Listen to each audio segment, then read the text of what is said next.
எனக்கு ஒரு உதவி செய்யணும் அப்படின்னு நம்மளை பார்த்து ஒருத்தர் கேட்குறாருன்னு வச்சுங்களேன், உடனே நாம் அவரை பார்த்து என்ன உதவின்னு கேட்போம். இதுதான் சராசரி மனிதர்களின் இயல்பு. ஆனால் ஒருத்தர் எனக்கு ஒரு உதவி செய்யணும் அப்படின்னு கேட்ட உடனே என்ன உதவின்னு கூட கேட்காம சரி செய்கிறேன் அப்படின்னு ஒத்துக்கிறது இருக்கு பாருங்க, அது கொஞ்சம் அபூர்வம். அந்த காலத்தில் ஒருத்தர் இருந்தார். அவர் எப்படி தெரியுமா? உதவி கேட்குறவங்க நல்லவங்களா கெட்டவங்களா அப்படின்னு கூட பார்க்கல, தனக்கு நன்மையா தீமையா அப்படின்னு கூட பார்க்கல, உதவி செய்கிறேன்னு புறப்பட்டுட்டார். அவர் யார் தெரியுமா? அவர் தான் நல சக்கரவர்த்தி. அவர் மாதிரி நாமும் உதவி கேட்குறவங்களுக்கு உடனே உதவி செய்கிறதுக்கு தயாராக இருக்கணும் அப்படின்னு சொன்னார் ஒரு ஆன்மீக பேச்சாளர். நல சரித்திரத்தை அவர் சொல்லிக்கிட்டு இருந்தார். இந்திரன், அக்னி, வருணன், யமன் இவங்க 4 பேரும் நலனை பார்த்து எங்களுக்கு நீ உதவி செய்யணும், எங்களுக்காக நீ தூது போகணும் அப்படின்னு கேட்குறாங்க. யாருக்கிட்ட தூது போகணும், என்ன காரியத்துக்காக போகணும் அப்படின்னு கேட்கணும்ல. நலன் அப்படி கேட்கவே இல்லை, உடனே சரின்னு ஒத்துக்கிறான். அதுக்கப்புறம் அவங்க விவரம் சொல்கிறாங்க, என்ன உதவி, யாருக்கிட்ட தூது போகணும் அப்படிங்கிற விவரத்தை சொல்கிறாங்க.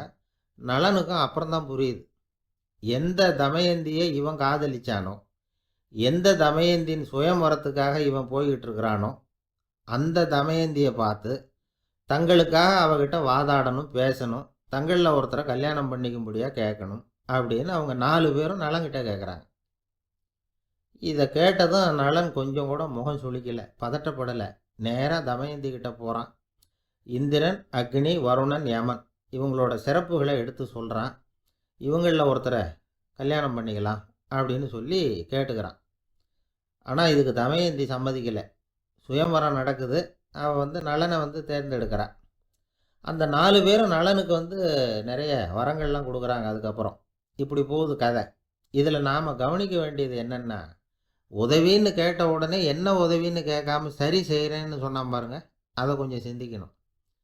செய்கிறேன்னு ஒத்துக்கிட்டதுக்கு அப்புறம் அது என்ன உதவின்னு தெரிஞ்சும் முகம் சுளிக்காமல் அதை செஞ்சான் பாருங்க, அதையும் கொஞ்சம் சிந்திக்கணும். நம்மால் ஒருத்தன் ஒரு நண்பனை தேடி போனான், எனக்கு ஒரு உதவின்னா சரி சொல்லுன்னா.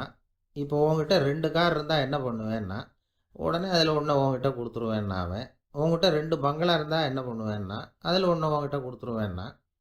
உங்ககிட்ட 2 பேனா இருந்தால் என்ன பண்ணுவேன்னா, அதில் ஒரு பேனாவை உங்ககிட்ட கொடுக்க மாட்டேன்னா. அவன் ஏன்டா அப்படி சொல்கிறேன்னா, ஏன்னா இப்போ நிஜமாகவே என்கிட்ட 2 பேனா இருக்குது, அதனால் அப்படி சொல்கிறேன் அப்படின்னு நானான். அவன் ரொம்ப பேருக்கு கூட்டத்தில் பேசுறதுன்னா பயம், நமக்கு ஒன்றும் தெரியாதுன்னு மற்றவங்க நினச்சிடக்கூடாதுங்கிற